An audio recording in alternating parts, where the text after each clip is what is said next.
আল্লাহ নবীকে যখন সাহাবীরা বলেন হুজুর মেয়েটা আমাদের নয় ওদের মেয়ে, ওই মেয়েটার বাবার নাম হচ্ছে হাতিম তাই, ওর ভাইয়ের নাম হচ্ছে আদি। আল্লাহ নবী বললেন বাবা আমি জাত পাতের ঊর্ধ্বে, আমি হিন্দু মুসলিম চিনি না জানি না, আমি ইহুদি নাসারা বুঝি না, আমি বুঝি কেবল নর আর নারী। সংক্ষেপ আল্লাহ নবী ওই মেয়েটার গায়ে মাথায় পাগড়ি মোবারকটা জড়িয়ে তাকে খুশি করে বলছেন যাও মা যাও। মুস্কি এসে বললেন যাও মা যাও, ঘরে চলে যাও, আমি রাসূলুল্লাহ আমার এই মুতাবাররাকান দামি পাগড়িটা আমি রাসূলুল্লাহ তোমাকে একেবারের জন্য দিয়ে দিলাম।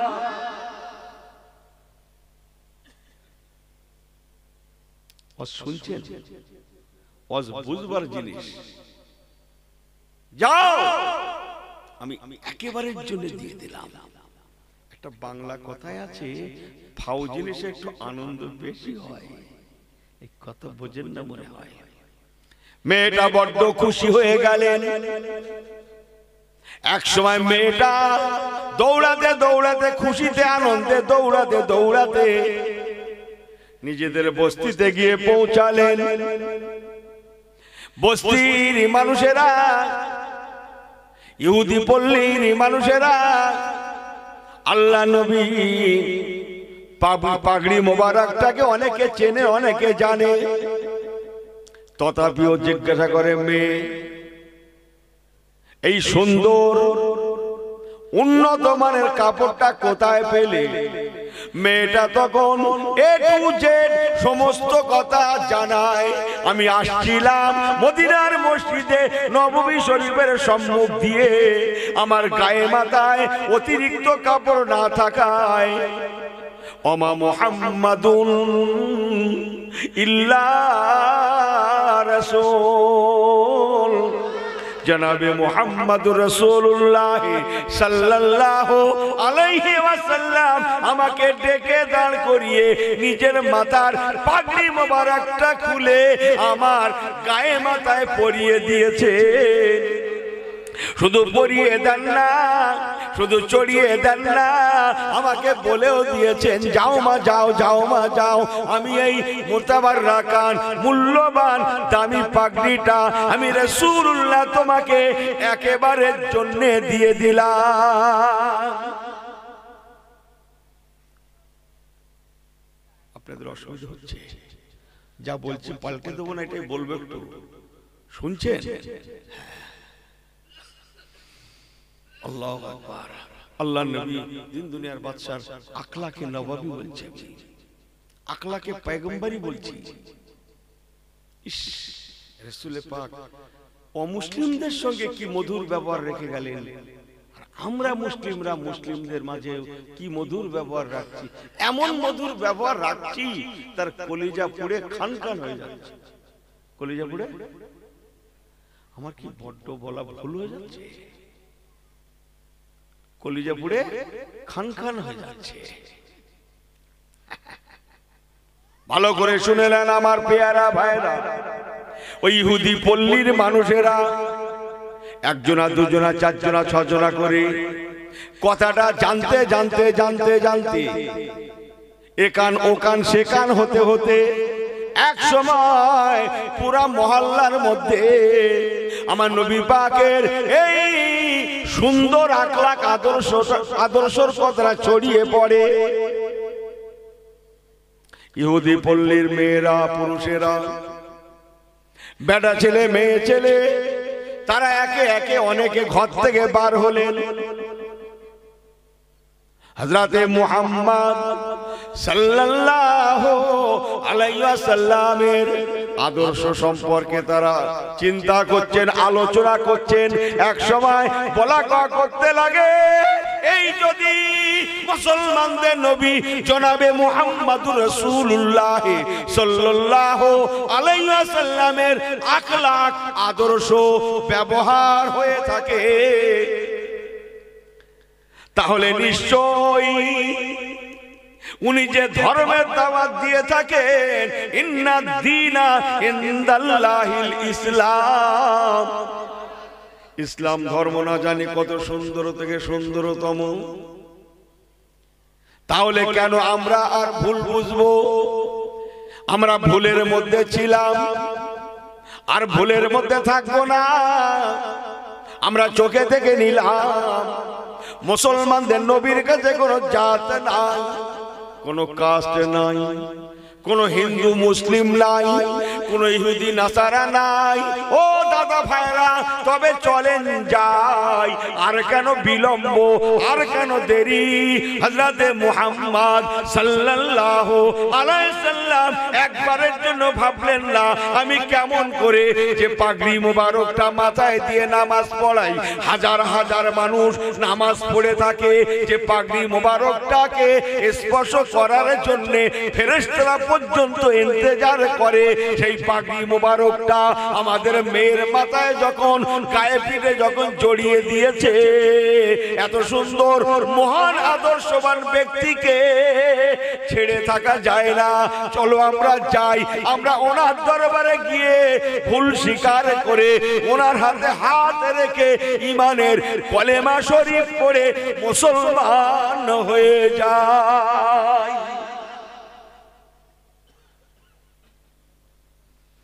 কথা বোঝেন?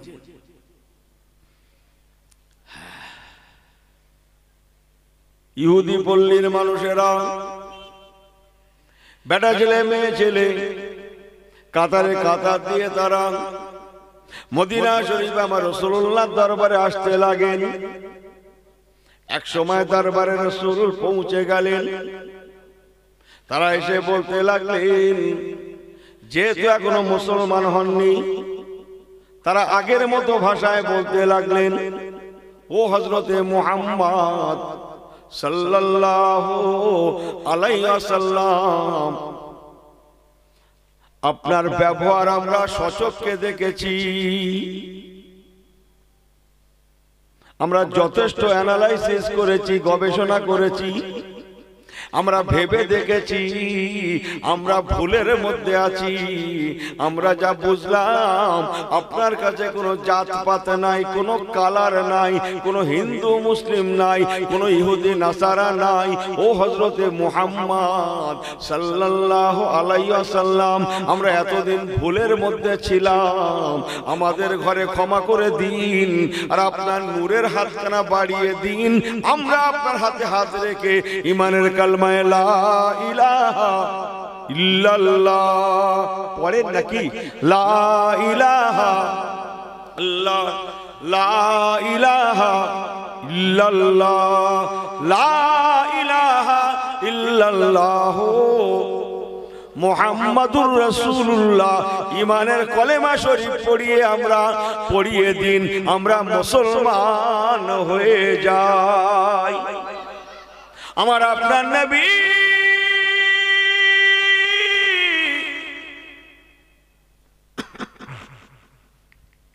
দিন দুনিয়ার বাদশাহ, ওনাদের সকলকে ঈমানের কলেমা পড়িয়ে দিলেন। সাহাবায়ে কেরামেরা পিছনে দাঁড়িয়ে ঝাজ্জার ঝাজ্জার ঝাজ্জার ঝাজ্জার করে কাঁদছেন। ইয়া রাসূলুল্লাহ, ইয়া হাবিবাল্লাহ, হুজুর মাফ করে দেন, ক্ষমা করে দেন, আপনার জ্ঞানের গভীরতা আমরা বুঝতে পারি না। ইয়া রাসূলুল্লাহ, ইয়া হাবিবাল্লাহ, আপনি যখন মেয়েটার গায়ে মাথায় আপনার পাগড়ি মোবারকটা জড়িয়ে দিচ্ছিলেন, আমরাই তো বলেছিলাম হুজুর মেয়েটা আমাদের নয়, ওদের মেয়ে, কিন্তু আপনি আমাদের এত সুন্দর করে বুঝালেন, আমরা খুশি হয়ে গেলাম। আর বরকতান এর বদলা স্বরূপ নিজেরা চোখেও দেখে নিলাম, আজ কাতারে কাতারে এই পাগড়ি মোবারককে দেখে বহু ইহুদি নাসারা তারা ঈমানের কলেমা পড়ে মুসলমান হয়ে গেলেন। আরেকটু জোরে বলেন, আরেকটু চিল্লে বলেন।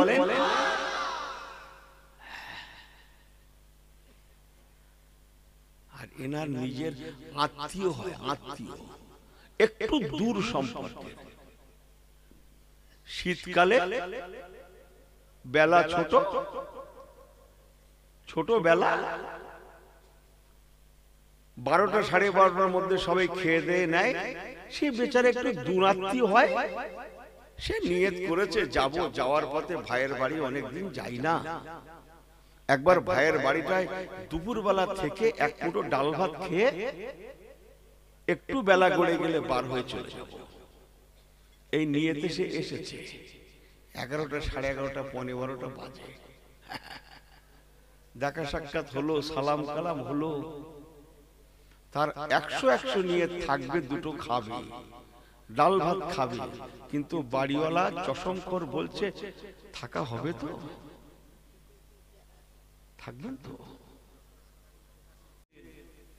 আল্লাহ পাক রব্বুল আলামিন আমার রাসূল পাক সাল্লাল্লাহু আলাইহি ওয়াসাল্লামকে এত বড় মহান আদর্শের প্রতীক করেছিলেন। ছোট্ট একটা রেফারেন্স, আল্লাহ নবী দিন দুনিয়ার বাদশাহ মসজিদে নববী শরীফে নামাজ পড়াতে লাগলেন। মা বাইনা মিম্বারি ওয়া রাউজাতি রাউজাতুম মিন রিয়াজুল জান্নাহ, মদিনা শরীফের মসজিদ নববী শরীফের রিয়াজুল জান্নাতে নবী আমার নামাজের নিয়ত করে ইমামতি করতে লাগলেন।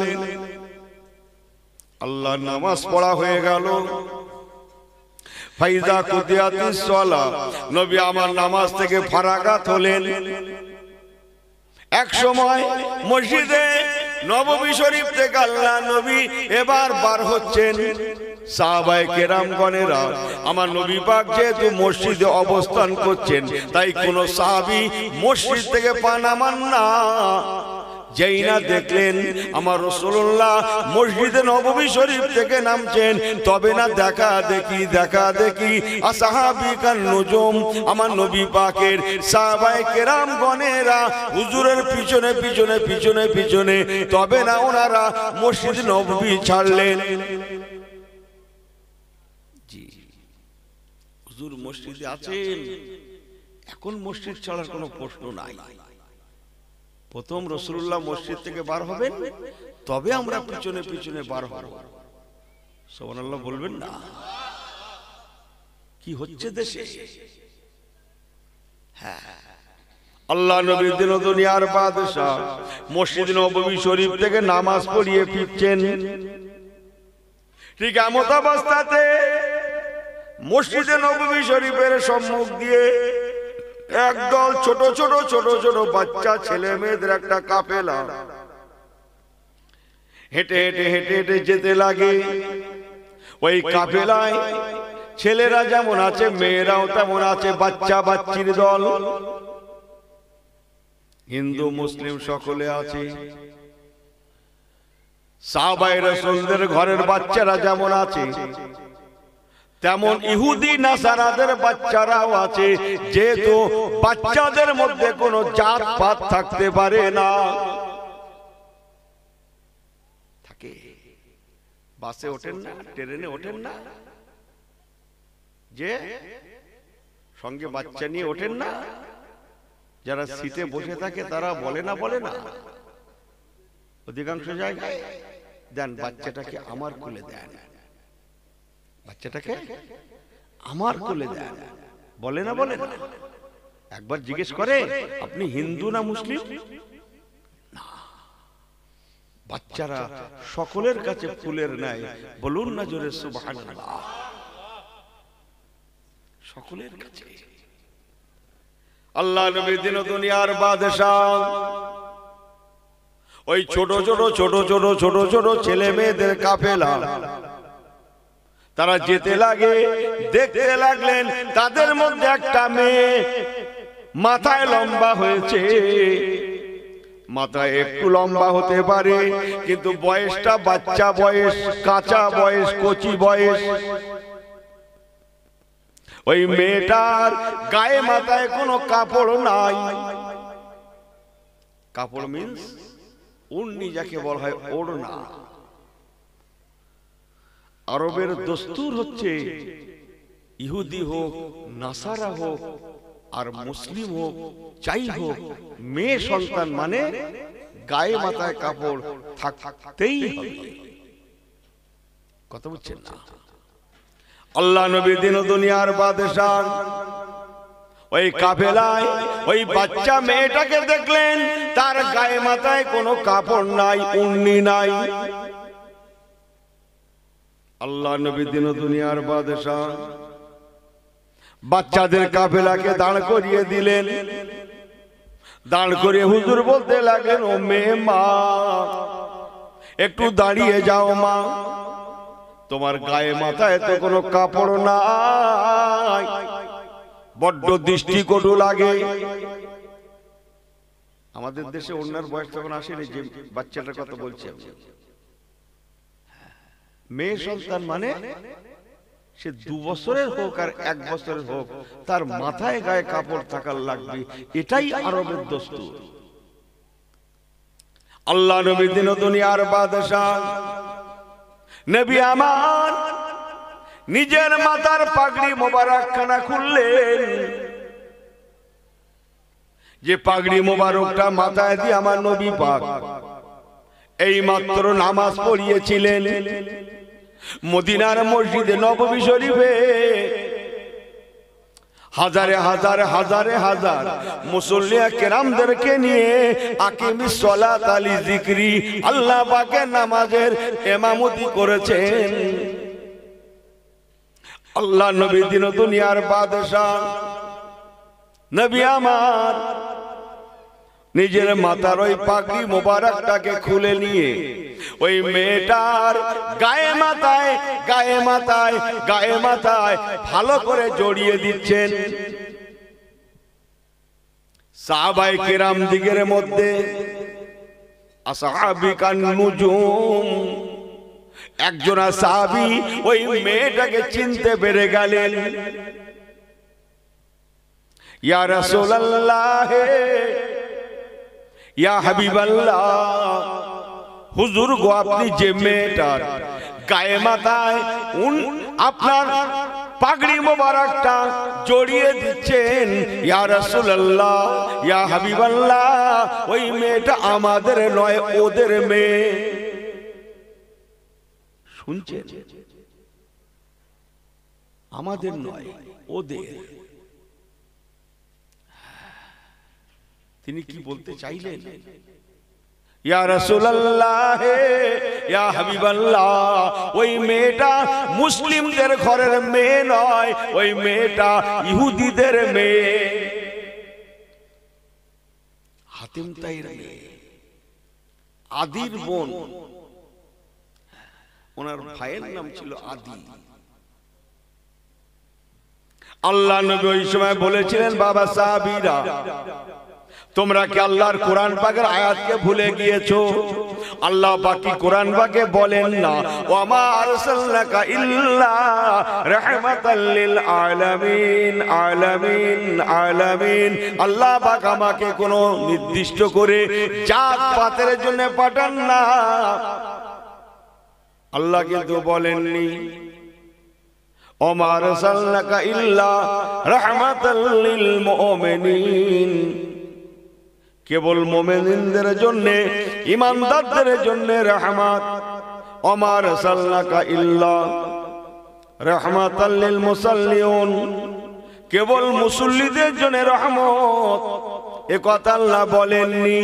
ও বাবা সাহাবীরা, আমি যেমন তোমাদের তেমন আমি নবী সকলের। আমার কাছে কোনো জাত নাই, কোনো পাত নাই, কোনো কাস্ট নাই, কোনো কালার নাই।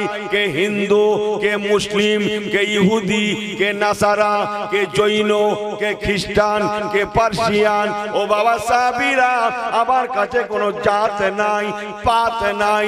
আমি রাসূলুল্লাহ হাবিবুল্লাহ হলাম সকলের ঊর্ধ্বে।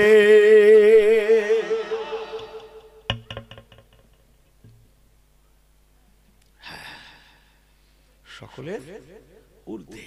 আমি নবী হিন্দু মুসলিম জানি না, আমি নবী ইহুদি নাসারা বুঝি না। কথা বুঝছেন? আমার আল্লাহ ওয়ালা গণেরা, আল্লাহ নবী বলেছিলেন, ও বাবা আমি নবী সকলের জন্য রহমত, সকল দোষের ঊর্ধ্বে। আমার কাছে কে রুটিওয়ালা, আমার কাছে কে রুটিওয়ালা, রিকশাওয়ালা, ঠেলাওয়ালা, বড়ওয়ালা, মুটে মজদুর, দিন মজুর, ক্ষেত মজুর, এসব কিছু নাই। কে সাদা, কে কালা, কে আমির, কে ফকির, আমি নবী আমার কাছে নাই। আমি নবী সকলের ঊর্ধ্বে। আমি রাসূলুল্লাহ জানি আদম আর হাওয়া।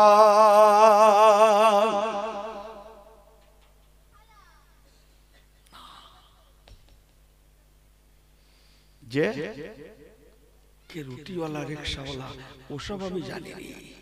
যারা ইমানের কলেমা পড়বে, কুল্লু মুমিনিন ইখওয়াতুন, তারা মুসলমান। আর মুসলমান কেমন?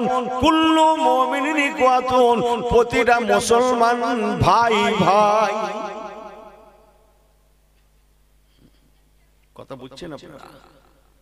না, কে রুটিওয়ালা, কে রিকশাওয়ালা, কে বড় বলা, ওটা নয়। এরা সবাই ইমানদার। বলুন না জোরে সুবহানাল্লাহ। মসজিদে যে আগে যাবে, মসজিদে যে আগে যাবে, সে পরের কাতারে দাঁড়াবে না, এই পিছনের কাতারে দাঁড়াবে না। কথা বলেন না কেন আপনারা? হ্যাঁ, যে আগে যাবে আগের কাতারে দাঁড়াবে, যে পরে যাবে পরের কাতারে দাঁড়াবে। পরে গিয়ে আগে যাওয়ার নাই।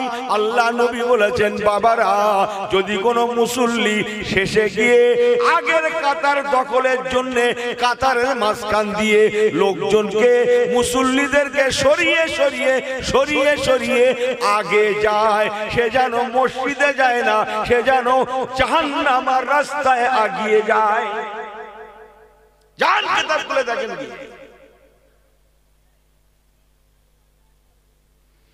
কার গায়ে লাগলো, কার কোলে পড়লো, আমি ইউনুস ওসব জানিনি। এখানে শরীয়তের হুকুম, শরীয়তের কাছে চলবে। ও আপনার গায়েও লাগতে পারে, আমি ইউনুসের গায়েও লেগে যেতে পারে। কথা ঠিক কি না? এখন আমি কাউকে চিনি না, আমি আমার নিজেকেও চিনি না। শরীয়তের আইন এমন, কারোর দিকে ফেরে না। হালাল ইজ হালাল, হারাম ইজ হারাম। উনি আমার বড় ভাই, উনি আমার অমুক। ইসলামে সব অনুমোদন করেনি। ইসলাম আপন কক্ষপথে চলে। যদি বলবেন না সুবহানাল্লাহ, একটু চিল্লে বলবেন না সুবহানাল্লাহ। এই জন্যই তো আজকে বিশ্বের বাজারে ইসলাম নাম্বার 1 মর্যাদা দখল করতে চলেছে। একটু জোরে বলেন, একটু চিল্লে বলেন। আসছে দিন, আসছে দিন, দিল্লির ভাষা আছে দিন। আমার ভাষার দিকে তাকান না। দিল্লি কা বাত আছে দিন। ইসলামের ভাষা আসছে দিন, কোরআনের দিন। জোরে বলেন, আসছে দিন, কোরআনের দিন, আসছে দিন, ইসলামের দিন, আসছে দিন, ইমানের দিন, আসছে দিন, কলেমার দিন। সব কথা খুলে খেলে তো বলা যায় না। আমার আল্লাহওয়ালা বাবাজিরা যে কথা বলছিলাম, মদিনার মসজিদে নববী শরীফে আল্লাহ নবী নামাজ পড়িয়ে ফিরলেন। বাইরে দিয়ে বাচ্চাদের কাফেলা যাচ্ছিল। ওই কাফেলায় বাচ্চা মেয়েটা, যার কথা বলছিলাম, যার মাথা গায়ে কোনো কাপড় ছিল না, কি বলে আপনার উন্নি জাতীয় ওড়না ছিল না। আল্লাহ নবী দিন দুনিয়ার বাদশা, ওই মেয়েটার গায়ে কোনো কাপড় নাই।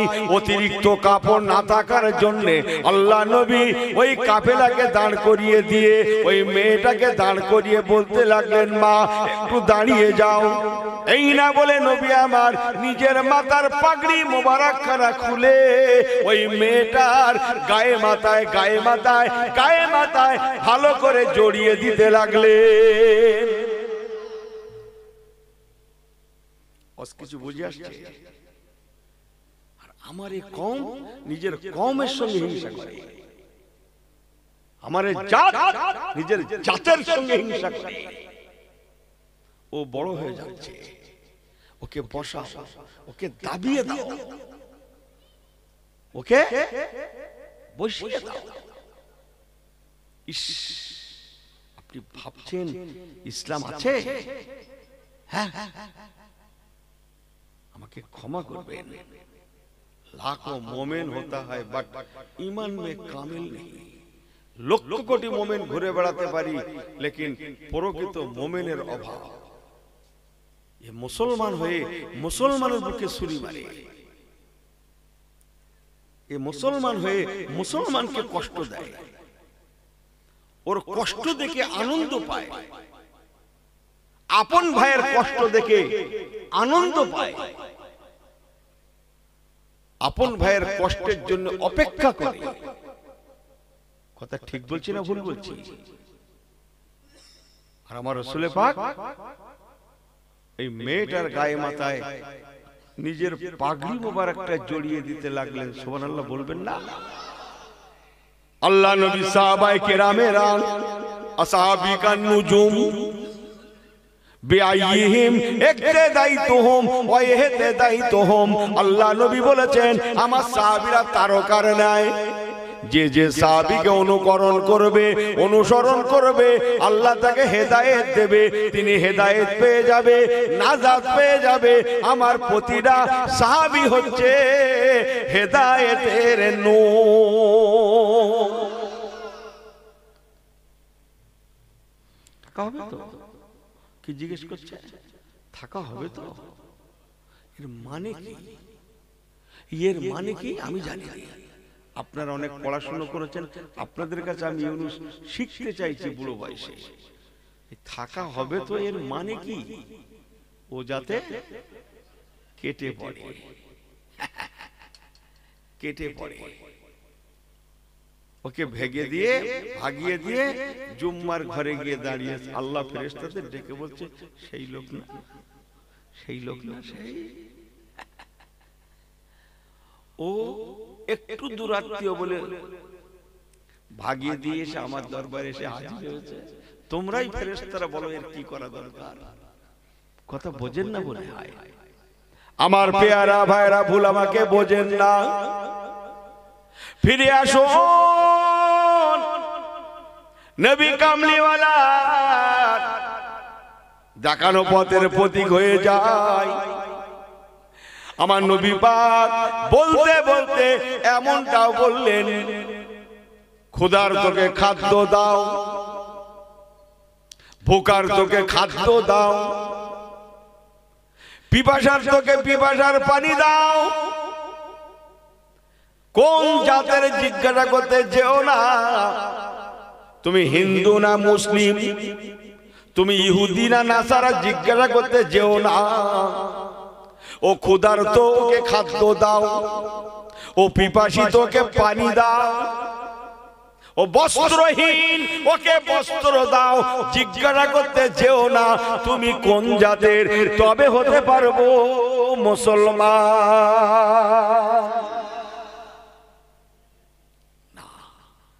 জিজ্ঞাসা করতে যেও না তুমি কোন জাতের। আমার কথা কষ্ট লিখছেন আপনারা? হ্যাঁ,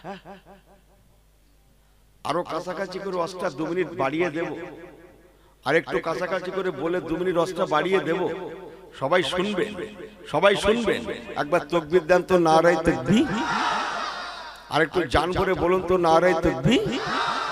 সিলসিলায়ে হক মুজাদ্দিদুজ জামান, সিলসিলায়ে হক দাদা হুজুর পীর কিবলা, গ্রামবাসীগণ, কমিটি সাহেবানগণ, শ্রোতাগণ, নারায়ে তাকবীর, দরুদ শরীফ আল্লাহুম্মা।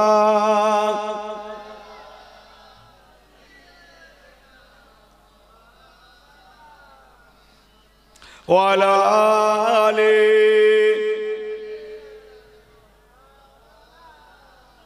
আরেকটু জোরে আল্লাহুম্মা সাল্লি আলা।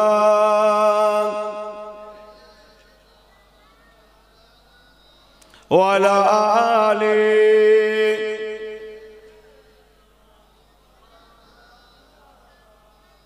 बड़े नदी उस दिन की भेड़ाओं किश्ती कयामत की बड़े नदी उस दिन की भेड़ाओं किश्ती कयामत की उम्मीद हमको शफायत की मुहम्मद या रसूल अल्लाह अल्लाहुम्मा सल्ले अला একটু জবান খুলে পড়েন ওয়ালা আলে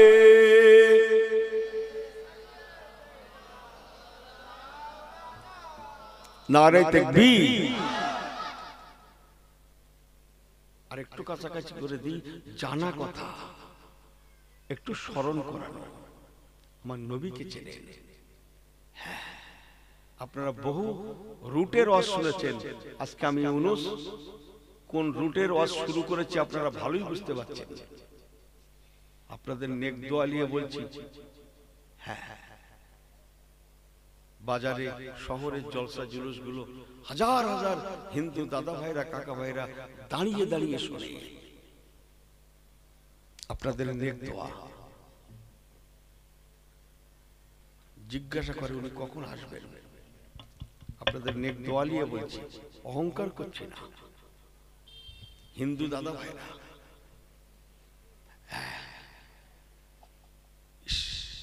ইসলাম আছে মুসলমানিত্বের অভাব নবী আছে আকলাকে পয়গম্বরীর অভাব আমার রাসূল পাক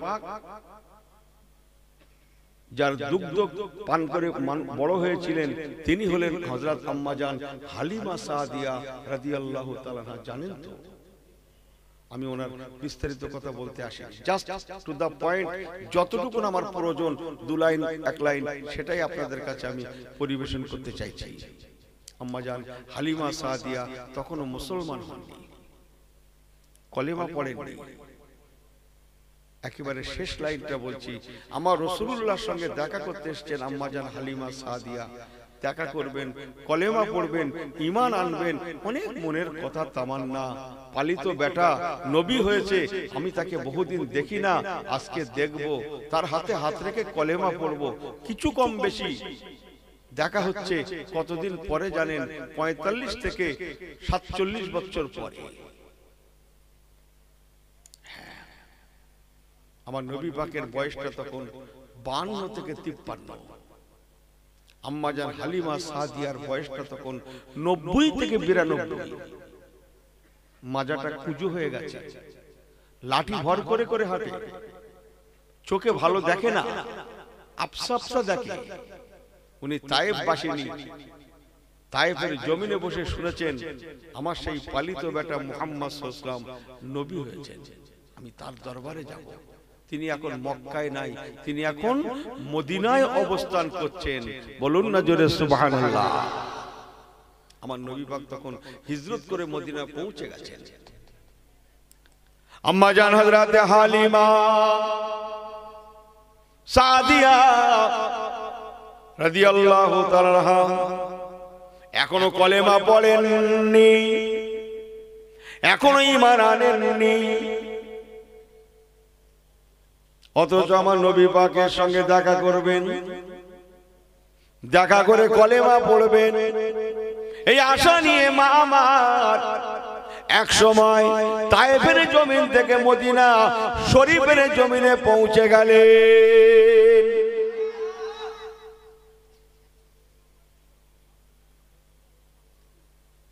আজকে কি বার জোরে বলেন আমি যেদিনকার ওয়াজটা জুড়েছি সে বারটাও ছিল বৃহস্পতিবার আমি বাহাবানিতে এসে বলিনি আমি হাদিস পাকের দিকে তাকিয়ে বলছি ইবনে মাজাহ শরীফ পাকে লেখা আছে সেটাও ছিল বৃহস্পতিবার তবে সকালবেলা বাদা সালাতুল গাদাতে ফজরের পরে আম্মা জান হযরত হালিমা সাদিয়া মা আমার দরবারে নবী, দরবারে পয়গম্বরী, আমার রাসূলুল্লাহ দরবারে আসছেন।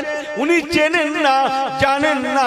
এনাকে জিজ্ঞাসা করেন, ওনাকে জিজ্ঞাসা করেন, তেনাকে জিজ্ঞাসা করেন, সবাই দেখিয়ে দেন। ও মা বুড়ি মা, মা বুড়ি মা, জান জান, ওই দেখা যায় রাহমাতুল লিল আলামিনের দরবার। ওই দেখা যায়। আগে অনেক কথা শুরু করলাম না। আম্মা জান হালিমা সাদিয়া রাদিয়াল্লাহু তাআলা আনহা টুক টুক টুক টুক করে হুজুরের দরবারের দিকে যেতে লেগেছেন। এদিকে আল্লাহ নবী দরবারে ওয়াজ করছিলেন।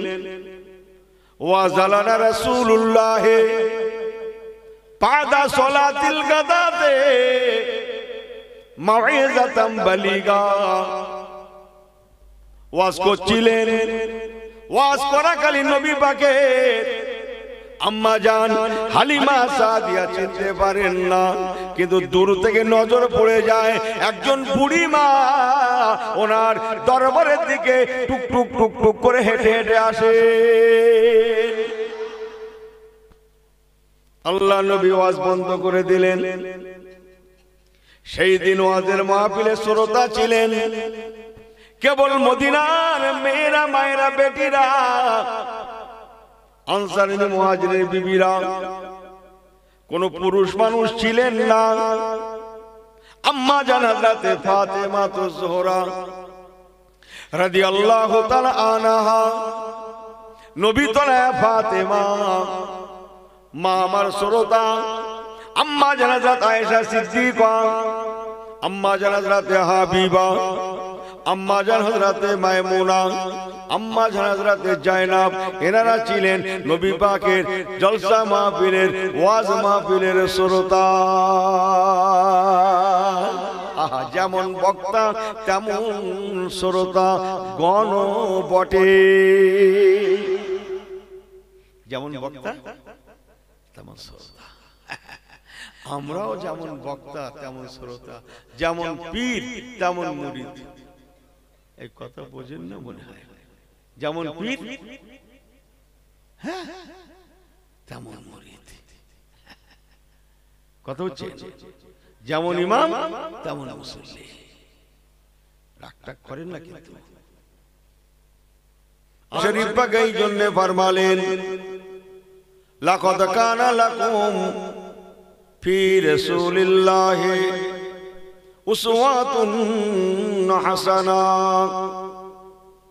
পরে দুনিয়ার মানুষেরা, তোমাদের নবী পাকের মধ্যে আমি আল্লাহ পাক উসওয়াতুন হাসানাহ, উত্তম ব্যবহার, উত্তম আদর্শ দান করেছি। তোমাদের নবী হচ্ছেন মহান আদর্শের অধিকারী। ও দুনিয়ার মানুষেরা, উম্মতে মুহাম্মাদিরা, যদি তোমরা দুনিয়ার বুকে আদর্শবান রূপে গঠিত হতে চাও, পৃথিবীতে সম্মানের সঙ্গে বাঁচতে চাও, ইজ্জতের সঙ্গে থাকতে চাও, আর ঈমানের সঙ্গে মরতে চাও, আর মরণের পরে কানাত লাহুম জান্নাতুল ফিরদাউসে নুজুলা, জান্নাতুল ফিরদাউসের অধিকারী হতে চাও, ওগো দুনিয়ার মানুষেরা, তোমরা তোমাদের নবীকে ফলো করো। তার আখলাক, তার আদর্শ, তার ব্যবহার, তার চরিত্র, তার বৈশিষ্ট্য, তার সোনালী জিন্দেগি তোমরা ফলো করে সেই মতো জীবন গুজরান করো। আমি আল্লাহ পাক ওয়াদা করলাম, ইন্না ওয়াদাল্লাহি হাক্কুন, নিশ্চয়ই আল্লাহর ওয়াদা সত্য। আল্লাহ পাক ওয়াদা করলেন, আমি আল্লাহ পাক তোমাদের নবীর আখলাক আদর্শ যখন তোমরা বাস্তবে রূপদান করবে, আমি আল্লাহ পাক তোমাদের ঘরে যেমন দুনিয়ায় বাঁচিয়ে দেব, তেমন আখিরাতেও আমি আল্লাহ বাঁচিয়ে দেব। জোরে বলুন সুবহানাল্লাহ। আরেকটু জোরে বলেন সুবহানাল্লাহ। তাই আমাদের কর্তব্য হবে নবী কামলিওয়ালাকে ফলো করা। আফসোস আজকে বিশ্ব মুসলিম অন্যান্যদের ফলো করে চলেছে, অন্যান্যদের কালচার গুলো নিয়ে চলছে। কথা বুঝছেন না মনে হয়? আমাদের উচিত ছিল নবী কামলিওয়ালার দিকে খেয়াল করা। হুজুর কেমন করে চলেছেন, তার সাংসারিক জীবন, তার পারিবারিক জীবন, তার সামাজিক জীবন, তার রাজনৈতিক জীবন, তার কত না কত দিক আছে। যদি বিশ্ব মুসলিম ফলো করে চলতো, আল্লাহর কসম এ মুসলমান নির্যাতিত শিকার হতো না, এ মুসলমান লাঞ্ছিত বঞ্চিতর শিকার হতো না। আজকে আমরা লাঞ্ছিত বঞ্চিতর অন্যতম কারণ নবী কামলিওয়ালার দেখানো পথের পথিক না হওয়া। কথা বুঝছেন?